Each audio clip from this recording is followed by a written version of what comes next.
Tiny Tina's Wonderlands has been out for a month now and I finally completed it. I wanted to give it enough time and I can definitively say that this is the best Borderlands game made to date. So just a small history with the series, I absolutely love it. Borderlands 1 is amazing. Borderlands 2 was one of my favourite games ever made. The pre-sequel is pretty okay, and Borderlands 3 I really like and have a 17-minute long review if anybody would like to watch that. But how does this game stack up? Did they do enough to make the formula compelling again, or did they just fall back into the same trap of the old games? And is it enough to bring in people who weren't fans of the series before? Well, that's what this review is about. I'm going to break it up into sections.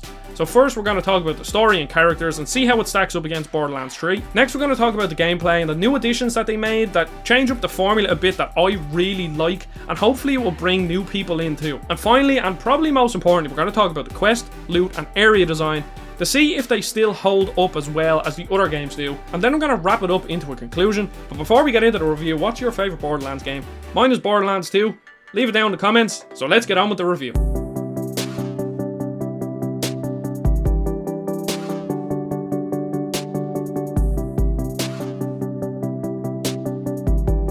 The stories and characters in this game are really strong and it's on par with Borderlands 2, so the premise is amazing. We all love Tiny Tina's Assault on Dragon Keep. In fact, it's probably one of, if not the best DLC packs for a game I've ever played. So you're playing a game of Dungeons and Dragons, or Bunkers and Badasses as it's called in the Borderlands world. And as you go through, you have Tiny Tina and the two other characters narrating over it, and their back and forth, their comedy is just brilliant. Tina is an endearing character, she's obviously very funny, but just like Tiny Tina's Assault on Dragon Keep, they sprinkle in little bits of like heartfelt moments to kind of develop Tina's character a lot. In Tiny Tina's Assault on Dragon Keep, it was her coming to terms with Roland's death, but here it's her dealing with her loneliness and not having any friends. Look, it's just, he didn't like Sara, and he probably don't like me, and you're gonna leave, and I'm gonna be all alone again. What? Tina, we're not leaving. We're having fun playing this game with you. I would have liked if there was more moments in the story. There was only a handful of them, but when they happened I really liked them. And then as for Valentine and the robot girl that I can't remember unfortunately, their performances are absolutely amazing. I love Andy Samberg. Brooklyn Nine-Nine is one of my favourite comedy shows ever, and he's just amazing in this. He's so funny. His voice just works perfectly with the Borderlands style of humour. Now, the Borderlands style of humour isn't for everyone, and it's still here in spades. So if you're not really interested in that, then it could turn you off it, but I personally love the Borderlands humour. And then just add Andy Samberg into it, and you're just like, oh, this is brilliant. I was playing with headphones the whole time, and I barely listened to a podcast while playing because I just loved every single second of the dialogue. Yeah, might as well. We're stranded here after that mountain totally jumped out at our ship. Yeah, he crashed it. I'm in. I love bunkers and badasses. I've already got a level 40 character.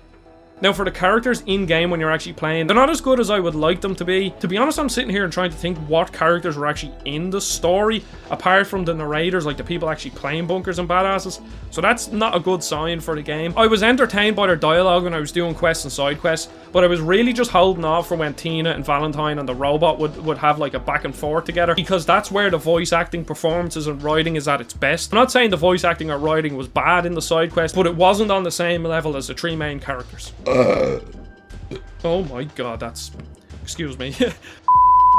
Overall, I enjoyed the story, and I enjoyed it more than Borderlands 3, but I wouldn't say I enjoyed it more than Borderlands 2. The gameplay is where this game shines, okay? So, if you're used to Borderlands, you're used to running in, shooting enemies, picking up loot, doing quests, random weapons, very fun, yes? But where the game changes it up, when you're in the overworld, you're actually walking on a board, and at first I was like, oh, this looks like it's going to be like a budget Borderlands title.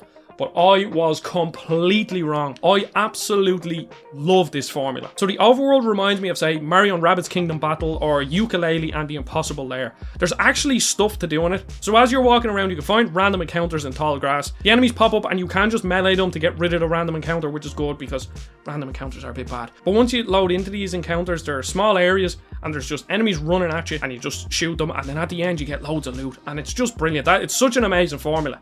And then on top of that you have camps, which are just bigger encounters that you can find on the overworld.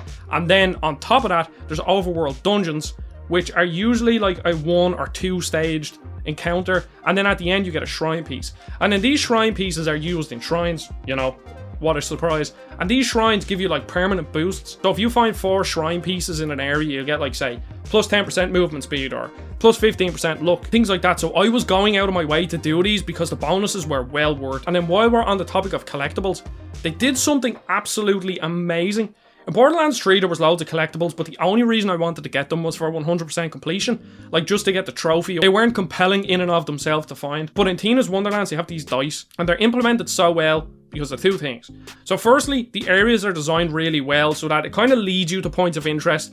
It's like, you know, I can see a bridge off the distance, so I'm like, if I go up there, I'd say there's a collectible. So that's littered around every single area, which is brilliant. But then on top of that, when you collect these dice, you get loot, which is amazing. But they also increase your luck. So then you get more loot. So I found myself going out of my way to find these dice because obviously you play Borderlands for loot. So collecting these dice was directly linked to finding more loot. So I just went out of my way to find them. Like, it's such a simple idea, but it's absolutely brilliant. And then on top of that, the overworld has shortcuts and stuff that you can find. They're little bottle caps. And how it's designed like that is great. Obviously, these bottle caps were just placed on the board by Tina, and then they act as shortcuts. And then there's also things like she dropped a cheese puff on the board, and there's actually a quest to get rid of it, and the characters are all back and forth slagging her for dropping a cheese puff on the board. I think this is the right word for it, but that's sort of like diegetic stuff of Tina dropping things on the board. I don't know, it's like it just sticks with you. The overworld is just so interesting. And then exploring it is quite fun. I said you get the shortcuts and stuff, but there's also collectibles to find, and side quests to find in it. And yeah, the overworld, like, it's just brilliant, like that's it. Now, there is still normal areas in the game. You're in the overworld and you go to a place, and then it's a big sprawling area that you've come to expect in Borderlands. You know, like there's hidden secrets, there's side paths with side quests, there's point A to B exploration, and then just loads of combat in between. I just love the combination of the overworld and then the traditional Borderlands areas. It streamlined a lot of the formula and gave it something just that bit new that updated the formula, not making it stale. I think one of the biggest gripes with Borderlands 3 for a lot of people was that it was just more Borderlands. Now for me that's great, I love Borderlands, but I'm so glad that they just gave it that small little tweak.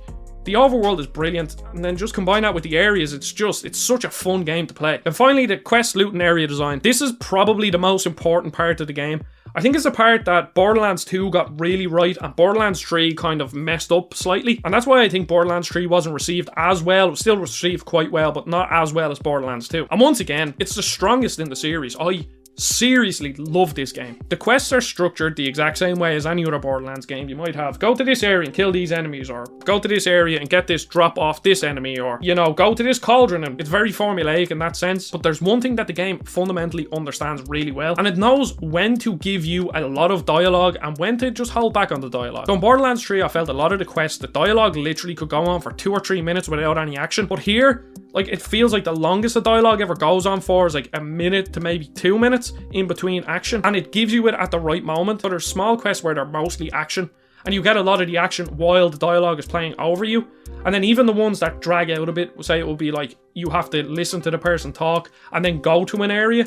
It's still only a minute or 2, and it's pretty well paced so that you listen to the dialogue as you're going to the area, so there's not much waiting around time. And this kind of all ties into the area design. So obviously the overworld is designed completely different, but the normal areas are still like normal Borderlands areas. But once again, and this is another thing that Borderlands 3 got wrong, the game understands when to give you a big sprawling area and when to give you a linear area to pace it really well. So at the start, when the game is teaching you how to play it, the areas are really linear, and there might be like 1, maybe 2 side quests that are short optional paths off on the side. And then through the middle, the game kind of gives you big sprawling areas, and you have a main quest in that area, but it would have a few side quests in it, and they're big sprawling. As I said, they're really fun to explore, to find the lucky dice and all that. And I almost have the game 100% completed because I did all the side quests, bar a couple that I just need to mop up at the end, and I never felt burned out doing it. So I think the big areas are designed really well, because a play session of Borderlands for me would usually last anywhere from, say, well, let's say an hour to 2.5 hours, say, for argument's sake, roughly around that. And you could get through one of the big areas within that time, and I mean doing the main quest and all the side quests. So I felt like I could always do something and feel accomplished, basically. And even if you don't have that much time, you could go into an area, do the main quest that could take you, say, 25-30 minutes, and then you feel accomplished. Or you could go do a side quest or 2, and that could take you 30 minutes to an hour. So if you have that much time, there's always something there to be accomplished. And just near the end, as the story ramps up, and it really does, the game just decides, alright, look, you've had your fun in the wide open areas with multiple side quests. Here's 1 or 2 levels that are basically straight paths, and we're just going to give you loads of story, because To me, when I get to that part of a game, I don't want to do side quests. I just want to finish the game and then go back and do side quests. And the game understands that. And I'd like to think a lot of gamers are like that, because when you're at the last, like, say, 15-20% of the game, you're like, oh yeah, I'm just going to hammer it out and push for the end of the story. And the game does it.